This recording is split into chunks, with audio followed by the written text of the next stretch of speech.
I'm going to talk about alcoholic and non-alcoholic options that will help you navigate the holiday season with ease. Hi, this is RJ. Welcome back to a very special, very glamorous episode of Keto Over 50. Join me for happy hour. One of the first things you want to do is make sure you have ambiance.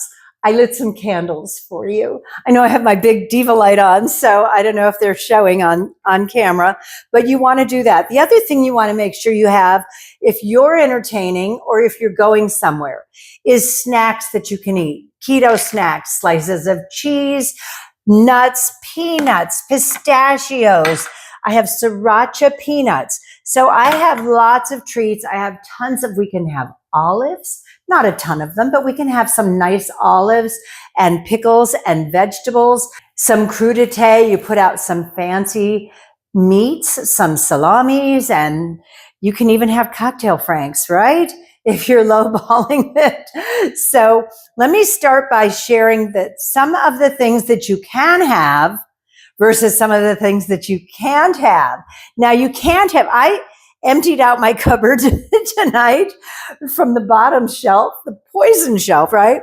So it was funny because I got out my big bottle of Tanqueray and I have to tell you, it's dusty.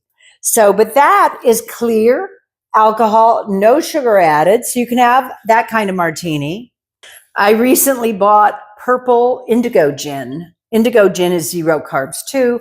And tequila is also zero carbs. So you could have a shot of tequila, knock it back with a club soda or something innocent. There are so many different kinds of rum. Well, you can have rum, clear, gold, silver, whatever they call it, but you can't have the flavored rum.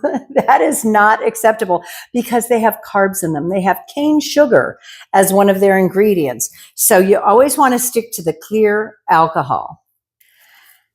And plain spirits like bourbon and scotch, I had to look to see what that was, like bourbon and scotch, they're okay too. They're zero carbs. So it doesn't have to be clear, it just has to be pure spirits. And vodka, of course, is keto because it's zero carbs. Just keep in mind, it's still calories. We don't really count calories that much, but it is zero carbs. So vodka is fine.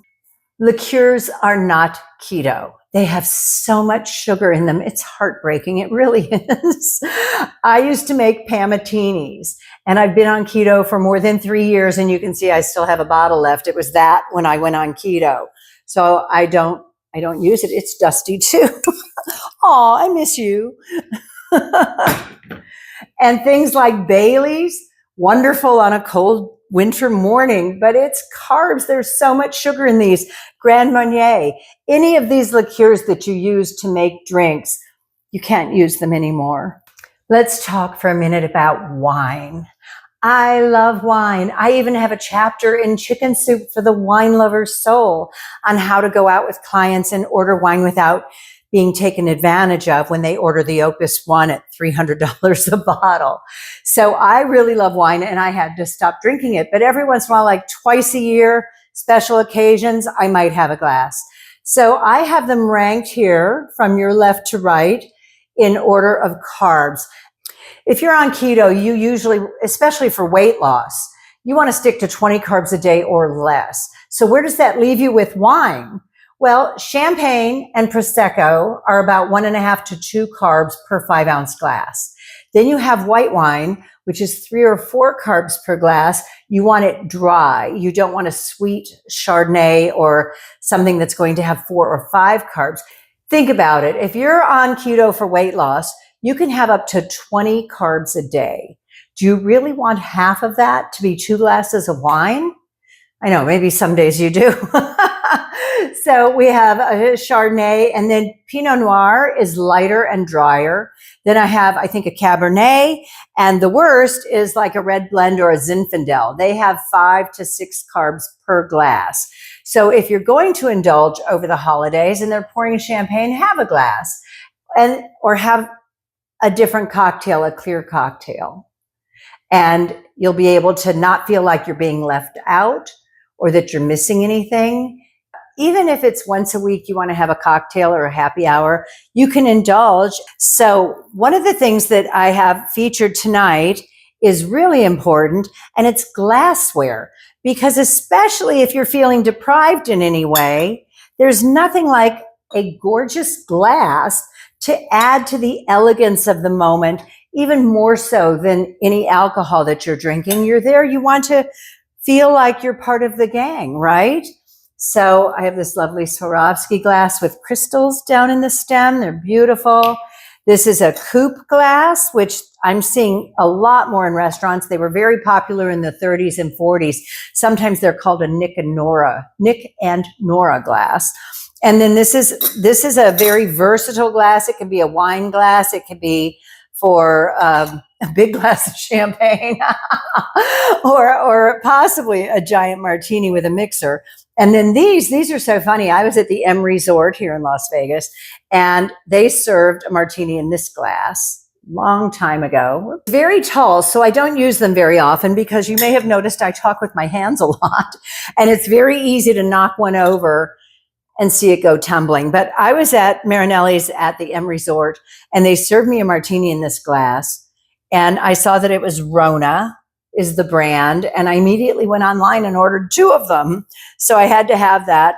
I love a little highball glass like this where you can just mix, something on the rocks, which is great when you're on keto, or a little bit bigger. That's one of my fishy glasses. It has little fish engraved on it.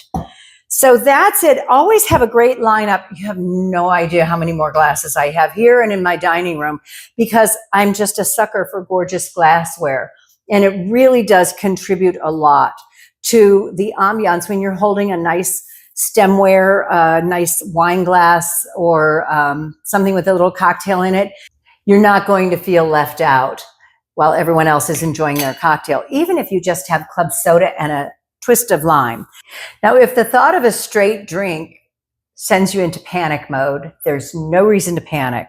I pulled some mixers that are fantastic for a cocktail. Now, this wouldn't be good in whiskey and scotch, but the ice beverages, I don't drink a lot of them because they do have sucralose in them, but they come in so many flavors. Black raspberry, this is peach nectarine. And if you're used to something like a vodka soda or something a little more bitter, a little more tart, the pink grapefruit is fantastic.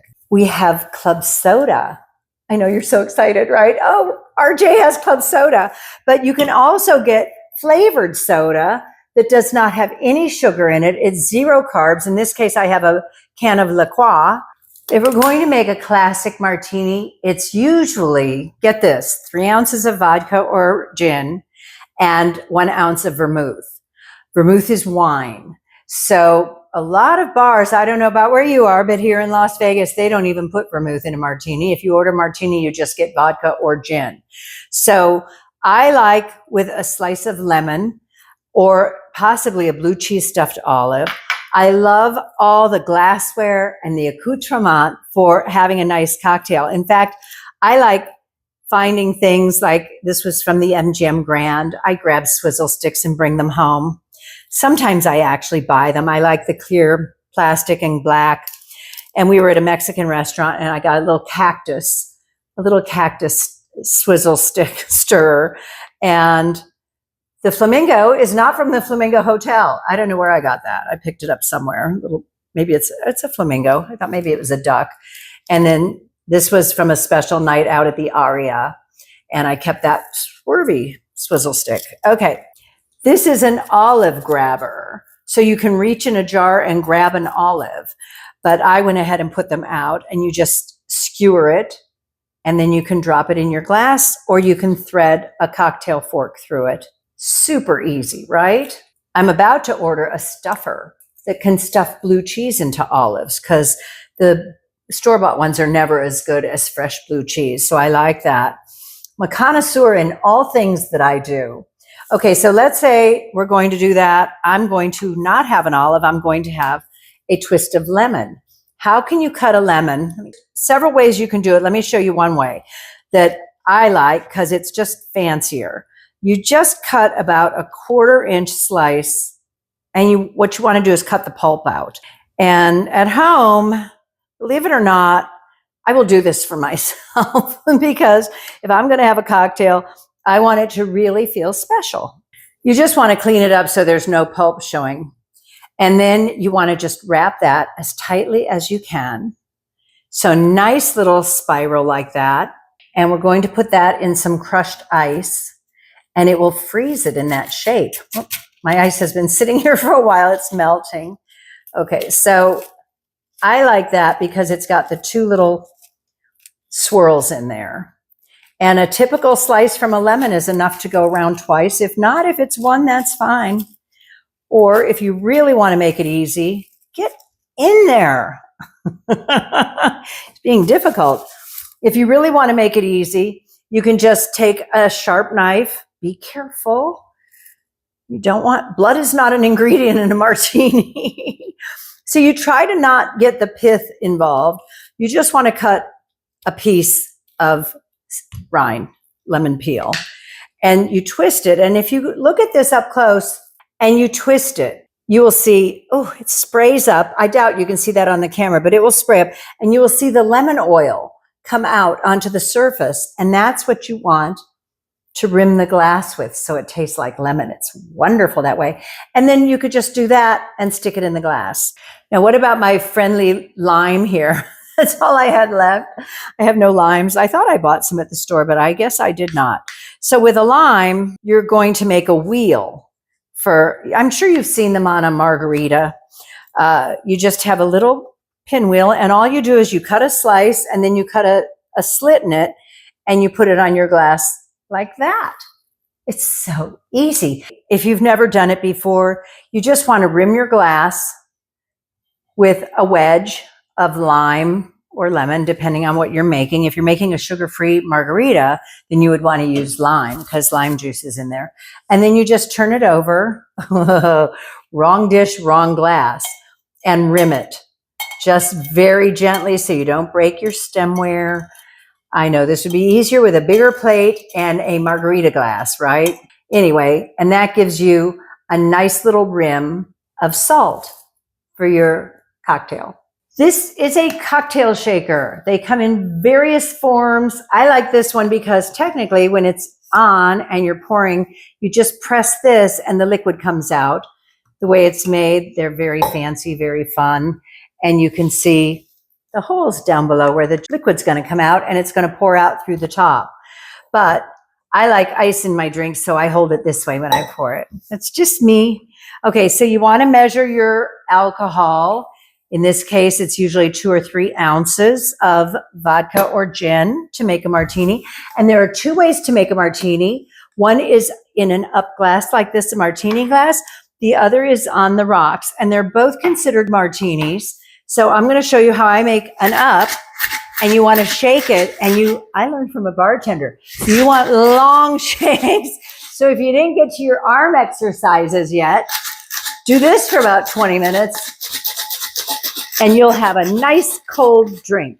And then, like I said, instead of pouring it, well, I could show you that. Look at, you just hold that and it comes out, and then you pour it around, because I do have ice in the glass already. And that's it. You just take it and shake it, like shake and bake, only there's nothing to eat, and it's 0 carbs. I should be able to taste a little bit of the lemon that I rubbed around the rim of the glass. Perfect. Now, if that's too strong and you're at a party, because I'm having lemon in mine, I could use some of the liqueur, lemon flavor, or just a club soda to fill that up so it's not quite so strong. I have a cold one here. I've really gotten, since I don't drink as much anymore, my tolerance has changed. So I really have to be aware of what I'm doing, what I'm consuming, just like I'm aware of everything, every little piece of toast or cheese. I watch it. But I love being on keto because we don't have to count calories.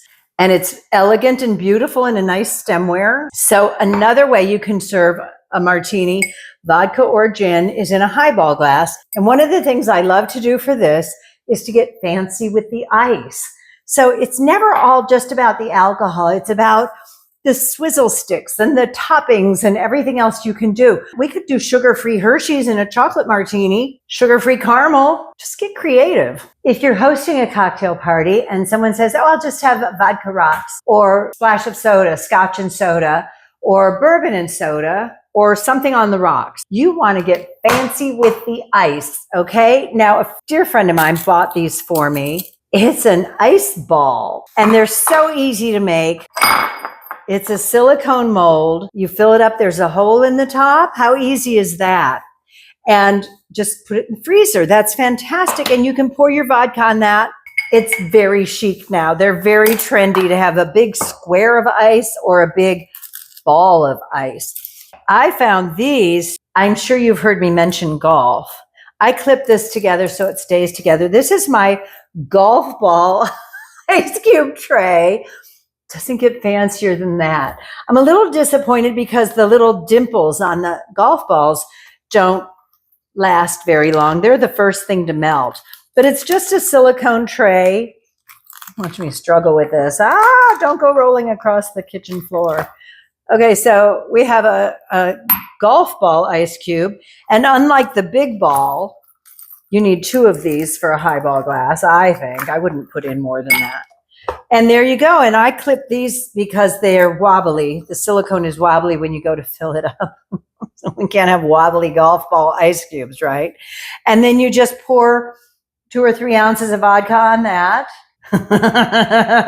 You didn't think I was going to go through this whole video without making a mess, did you? Oh my goodness, that went everywhere. Oh, this is another thing. Get really fun cocktail napkins. I have a bunch for Christmas that are hilarious. My cousin had sent them to me. Things about give me a thin butt and a fat bank account. Don't screw it up like you did last year, Santa. You know, fat butt, thin bank account. So anyway, these say it's teeny time. And I just thought they were really cute. And I try to find things that are turquoise that'll match my kitchen. So now that's 3 ounces. You want to make sure you notice how much you're pouring so that you don't get your guests drunk. It's nice to have a cocktail, but it's also nice to stay with your wits about you. So again, you would want to either add something like sparkling water, soda. You could add one of these mixers. You know what I did recently was I put in club soda and I sprinkled some of my little electrolyte powder, trying to undo the damage I'm doing. So if this makes 24 ounces, you can imagine I just used, just a hair, and I just sprinkled it on top. So beautiful. And you can have that. So avoid liqueurs like Grand Marnier and Bailey's and Pama and Screwball, which I love because it's 7 carbs per ounce serving. So I don't want to waste my carbs on a sweet drink like that. And you can have a vodka or gin martini. Again, I'm not encouraging you to do this, but if you want to have a happy hour and you don't want to fall off your keto wagon, there are options you can have, whether you're hostessing and entertaining or hosting and entertaining, or whether you're going to a party. You know, I used to love Thanksgiving at my mother's. I would park myself in front of the chips and dip because I didn't get that all year long. And I would just sit there and shovel them back. And we had 7-layer dip, and we had all kinds of snacks that are just so bad for you. So you want to find the tray of chopped celery and carrots and radishes and sliced cheeses. And you can eat cheese without a cracker. And if it's that hard for you, you can always stay home and have a happy hour for one. I wish you the best. Happy holidays. Right now, it's the end of September. So we're coming up on Halloween and Thanksgiving and Christmas and New Year's and Valentine's Day. I just wanted to do this video for you to help you get through the holidays. It's not that hard. Remember, nuts, cheeses, crudité, meat and vegetable platters if you go out, and even if you're home. There are a million things that you can do and options that you have. So stay aware of your options and be safe, be healthy, have fun, and stay beautiful. You know you are. Cheers.